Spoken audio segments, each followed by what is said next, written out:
40 years ago, a spark was lit in Cincinnati. Ignite Peace began with a vision: to educate, to advocate, to build a nonviolent world. No one thinks that they have the power to make something better or to adjust a whole system.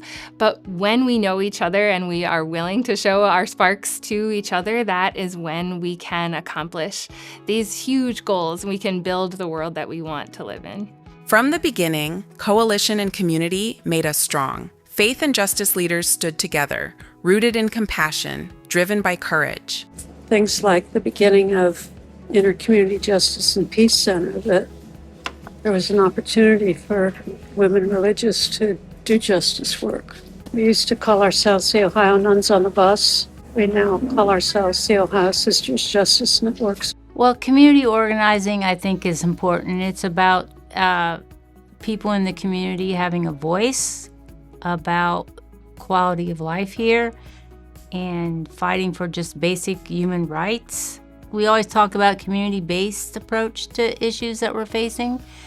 And it's important that, people come together, and it's especially important that people that are experiencing any issue that we're going to be talking about, if it's unsafe streets, lack of good playgrounds for kids, or not good education or quality housing, or whatever issue that someone wants to bring up, the way we solve it is solve it together.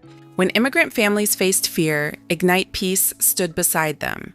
Youth found their voices in the YES program, carrying the struggle forward.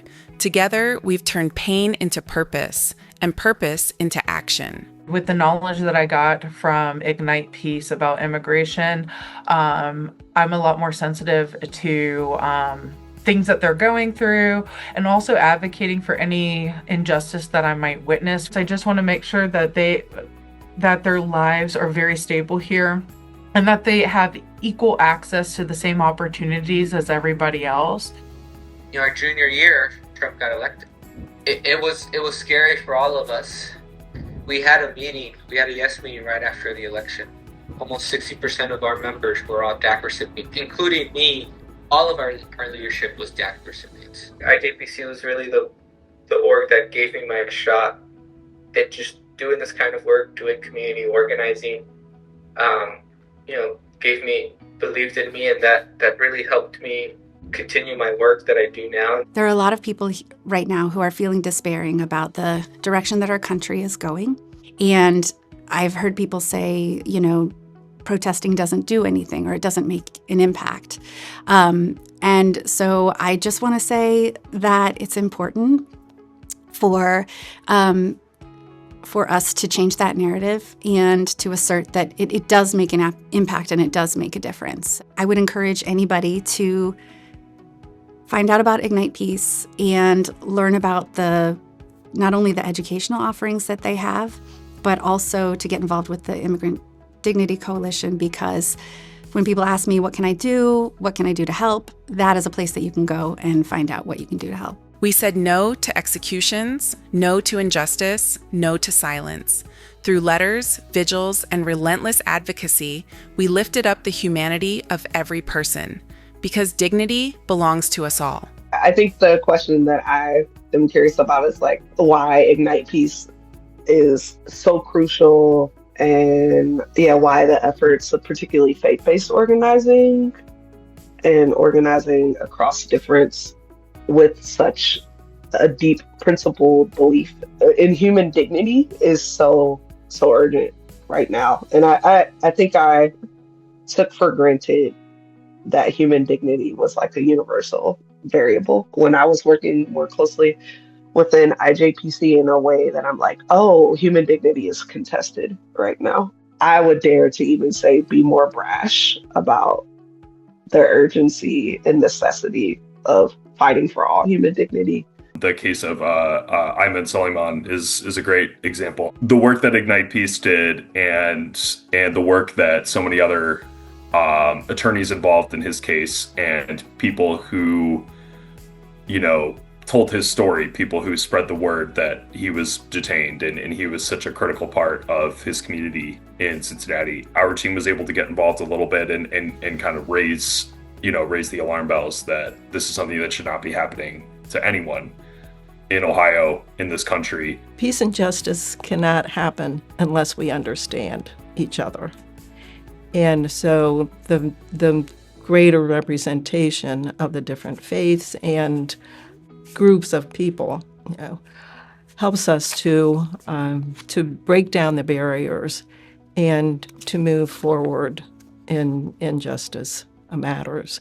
Understanding of each other and appreciation of the fact that we are all children of God and important and valuable members of the human family helps us to be motivated to work for justice. Ignite Peace is not one issue, not one story, not one voice. It is a movement for racial justice, for immigrant dignity, for a world without violence. I think that's part of what that IJPC was and Ignite Peace now is. It's saying, okay, we're going to talk, not because we're going to make money, not because we're going to gain power, not because we want to be respected more, not for anything that's personal. We're going to talk for the people in general to help them speak for themselves. What I gain from this is an inner feeling that says good is going to win, and I'm going to be part of that in some way. So might not happen today or within the next 10 years, but I know that, and I want to have a voice in it. That's my gain. Well, I used to call myself an activist. Some time ago, I recognized that actually it's much more effective to be an organizer. Activism is showing up, holding signs, calling out what you see as wrong and expressing yourself. And organizing is the work that needs to be done to create the change we want to see. I'm so proud of the policy table because it is truly a space where families make decisions and get to drive strategy and get to drive what we work on and how.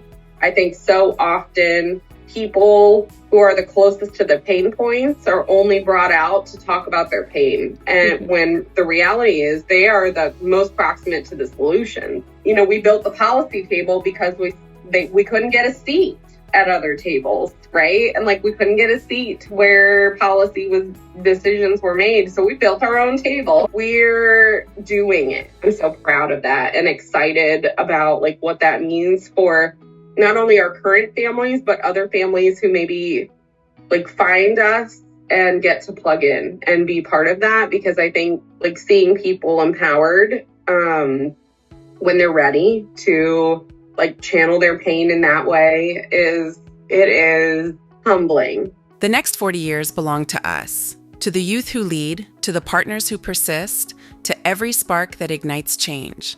Together, we are Ignite Peace. Be a spark for justice.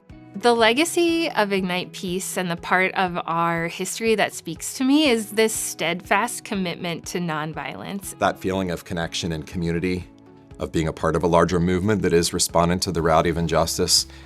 If I'm making breakfast in my kitchen in the morning and I'm listening to the radio, it's easy to kind of start my day feeling a sense of despair about the realities in the world.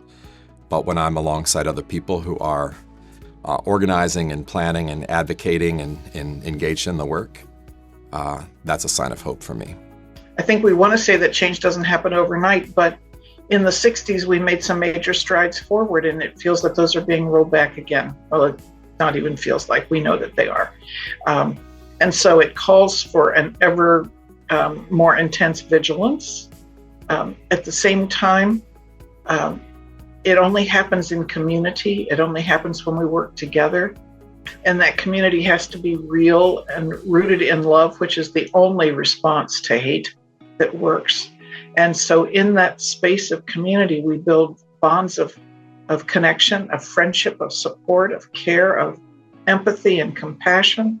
And those are the things that carry us forward. Those are the essential expressions of what we believe that will actually make the difference.